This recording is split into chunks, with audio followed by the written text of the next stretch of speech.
Assalamualaikum warahmatullahi wabarakatuh.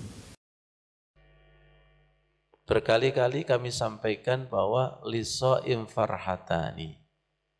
Bagi orang puasa itu merasakan dua bahagia. Indal iftar, bahagia ketika makan takjil buka. Wa inda liqa'i rabbi, dan bahagia ketika berjumpa Allah. Jangan diartikan berjumpa Allah itu nanti di surga, nanti di akhirat. Tapi berjumpa Allah ketika sholat, ketika zikir. Ibadahnya itu merasakan kesadaran ihsan. Beribadah seakan-akan melihat Allah, buah dari puasa yang diterima, buah dari sholat yang diterima, buah dari zikir yang diterima. Perhatikan kata memberi dan menerima. Yang memberi dan yang menerima pandeng-pandengan. Iya, makanya disebut Padang Arafah. Padang Arafah tidak sekedar Arafahnya padang, tapi hatinya juga padang. Dulu Cak Nun punya pengajian pandang bulan. Nah, masuk. Anta syamsun, anta badrun, anta nurun fauqa nuri, anta syamsun, anta badrun, anta nurun fauqa nuri, anta iksiru,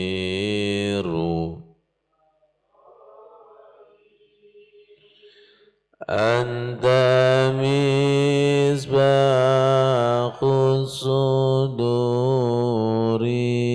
Allahumma salli ala Sayyidina Muhammad. Engkau ya Rasulullah laksana matahari, laksana bulan purnama. Engkau Rasulullah laksana cahaya di atas cahaya. Engkau Rasulullah laksana mutiara yang bagus sekali. Engkau Rasulullah adalah pelita hatiku, padang dadaku dan padang hatiku. Doa haji, wa akhrijna minaz zulumati ilan nur. Dari gelap menuju cahaya padang. Kalau padang, tadi saya doa ruku memang sengaja saya keraskan. Antal haq, anta rabbi. Engkau maha benar, engkau adalah Tuhanku. La ilaha illa anta, tidak ada Tuhan kecuali engkau. Subhanaka, maha suci engkau. Inni kuntu minaz zalimin. Kata Nabi Yunus, sungguh aku dalam keadaan gelap gulita. Setelah gelap gulita dikeluarkan menjadi terang benderang, berarti Allahnya itu ihsan. Di Padang Arafah inilah harapannya jamaah haji muhasabah, introspeksi diri. Kata Sayyidina Ali, man arafa nafsa, siapa yang mengenali dirinya, faqad arafa rabbah, maka sungguh akan mengenal Tuhannya. Rasakan, saya beberapa hari ini sholat tahajud saya, di rakaat pertama ingin sujud tilawah. Sujud tilawah. Pembelajaran kita yang lalu, surat Al-Hajj, ya ayyuhalladzina amanu ruk'u wasjudu wa'budu rabbakum waf'alul khaira la'allakum tuflihun. Wahai orang-orang yang beriman, rukuk dan sujudlah, beribadahlah kepada Tuhanmu, beribadahlah sampai ketemu Tuhanmu, dan lakukan kebaikan agar kalian beruntung. Rukuk ada yang dituju, sujud ada yang dituju. Yang dituju adalah falyabudu rabb hadzal bait, yang dituju adalah kalla la tuti'u wasjud waqtarib. Di dalam sujud tilawah ada doa wasyaqqa sam'ahu wa basarahu sajada wajhi lilladzi khalaqahu. Aku sujudkan wajahku kepada Sang Pencipta. Wasyaqqa sam'ahu, yang telah membuka pendengaran dan pandangan. Di dalam sujud tilawah saya minta, betul-betul minta kepada Allah, hijab telinga dibuka, hijab mata dibuka, sehingga yang didengar selalu Allah, sehingga yang dilihat selalu Allah. Wasyaqqa sam'ahu wa basarahu. Tidak hanya minta ketika bayi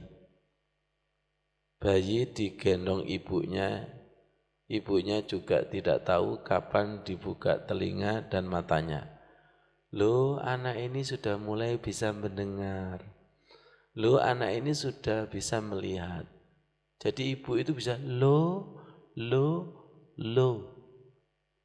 menunggu takdir Allah, dibuka telinganya dan dibuka matanya. Betul? Nah, telinga kita ini sudah merekam kemaksiatan. Betul? Mata kita juga sudah merekam kemaksiatan. Akhirnya selalu mendengar nyanyian setan dan selalu panah-panah setan itu meluncur. Minta dibuka hijab telinga, minta dibuka hijab mata, sehingga telinganya sensitif. Contohnya sensitif, bangun sholat tahajud, ada kokok ayam. Nah, malaikat. Bu, sampean tahu enggak tadi malam ada kokok ayam? Bu, enggak ngerti. Iya wong turu. Wong turu lho ana kobongan gak ngerti. Kokok ayam gak ngerti, banjir gak ngerti, digotong wong lho. Gak ngerti. Wis turu nyenyak, mimpi basah lagi. Maksudnya kecebur. Ya Allah. Jadi saya sujud tilawah itu, dan tidak hanya sujud tilawah, dalam setiap sujud itu minta hijab pendengaran dibuka, minta hijab penglihatan dibuka. Dan itu bukanya nggak bisa 100%, sedikit demi sedikit. Akhirnya pendengarannya sensitif. Misalnya kalau ada angin, ini angin apa ya? Dikasih kepahaman, oh ini angin berita kabar baik dari Allah, itu namanya sensitif. Jenengan itu kalau ada angin sensitif enggak? Enggak, boleh jaketan. Hati ini jaketan maksiat begitu tebal. Sampai terasa enggak di ruangan ini ada AC? Kalau enggak terasa tak tokno sampean. Kalau jaketnya terlalu tebal, ini kiasan jaket loh ya. Kalau hatinya itu banyak jaket maksiat, orang seperti ini diajak zikir tambah melek apa turu? Ayo ngomong, biasanya turu kok gak iso jawab itu loh. Kalau hatinya itu sudah mulai terbuka hijab jaket kemaksiatannya, tersentuh, terharu, meneteskan air mata, mulai sensitif. Telinganya dibacakan Al-Quran, sensitif, menangis. terdengar suara adzan sensitif, karena sudah mulai dibuka. Akhirnya ketika telinganya sensitif, matanya sensitif, saya dipahamkan tentang semutnya Nabi Sulaiman. Semut ratunya berkomandan, silakan masuk rumah masing-masing karena Sulaiman sama bala tentaranya lewat. Masya Allah. Nabi Sulaiman mendengar, ya tersenyum. Nabi Sulaiman itu punya mukjizat mampu paham bahasa binatang. Orang itu kalau telinganya sering berada di bumi, maka getaran apapun itu, sinyal apapun mampu dideteksi. Betul? Yang dulu saya umpamakan, saya senang sholat ba'diyah itu di depan teras. Saya ketika berdiri tidak terdengar apa-apa, tapi ketika sujud saya terdengar kericik-kericik, ternyata di bawahnya ada tandon PDAM. Paham maksudnya itu? Dulu ada ilmu samba. Kalau musuh itu dari kejauhan langsung telinganya ditaruh di tanah untuk mendengarkan musuhnya itu berada di mana. Ini paham nggak kira-kira dengan ini? Saya ajak mikir kayak gini, Mas Wandi. Ya, kemudian saya dipahamkan Allah bahwa sujud itu seperti tentara yang tiarap, membumi. Tentara itu supaya tidak kelihatan musuh tiarap, kadang pakai kostum rerumputan, kadang pakai kostum bebatuan. Lihat medannya, supaya tidak terlihat musuh.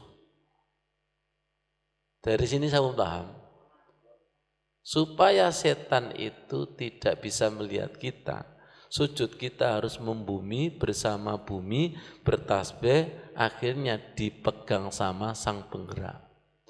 Kalau dipegang sama sang penggerak, kira-kira setan sama enak. Kok saya gak enak lihat Pak Khairisa, kok keliru itu loh, Masya Allah. Biasanya setan sama satan itu, kan ada setan. Akhirnya setannya itu tidak bisa melihat, tidak bisa mengalahkan kita. Paham maksudnya? Dan saya juga dipahamkan Allah faedah. Pernah saya masuk kamar, itu nyamuknya sudah habis, saya raketi. Selesai habis. Tiba-tiba saya berbaring. Loh, ono. Dapat ilmu saya. Oh ini ya. Jadi ketika posisi kita itu merendah, maka sesuatu yang di atas itu yang tidak kelihatan menjadi terlihat. Berarti ilmu rendah hati itu untuk mendeteksi kesyirikan, mendeteksi setan ada di mana, yang kita kira sudah tidak ada. Setan, jajar setan lah, tidak terasa setan sih. Betul loh, nangis. Loh iya kan? Busuk dengan busuk, siapa yang busuk? Enggak terdetek. Busuk itu akan terdetek bagi yang wangi. Iya, betul enggak? Ya Allah. Wassalamualaikum warahmatullahi wabarakatuh.